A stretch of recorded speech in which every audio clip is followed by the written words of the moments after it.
গাজীপুরের সাংবাদিক আসাদুজ্জামান তুহিনকে নৃশংসভাবে হত্যার ঘটনায় আরো 2 জনকে গ্রেপ্তার করেছে আইন শৃঙ্খলা বাহিনী। এ নিয়ে মামলায় মোট 7 জন আসামি ধরা পড়েছে। শুক্রবার রাতে গাজীপুর মেট্রোপলিটন পুলিশ গ্রেপ্তারের বিষয়টি নিশ্চিত করে।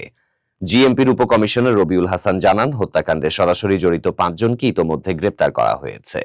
তারা হলেন ফয়সাল ওরফে কেটু মিজান, তার স্ত্রী গোলাপী বেগম, স্বাধীন, আল আমিন ও সুমন।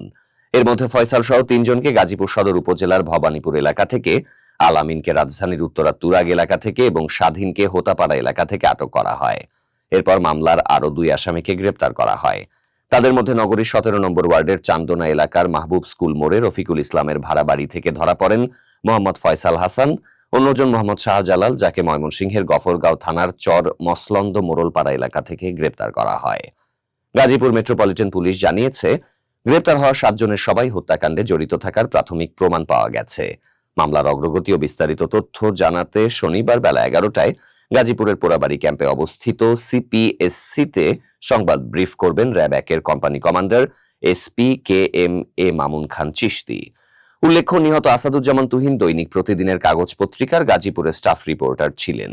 তিনি ময়মনসিংহের ফুলবাড়িয়া থানার ভাটিপাড়া গ্রামের হাসান জামালের ছেলে এবং পরিবার নিয়ে গাজীপুরের চান্দনা চৌরাস্তা এলাকায় বসবাস করতেন।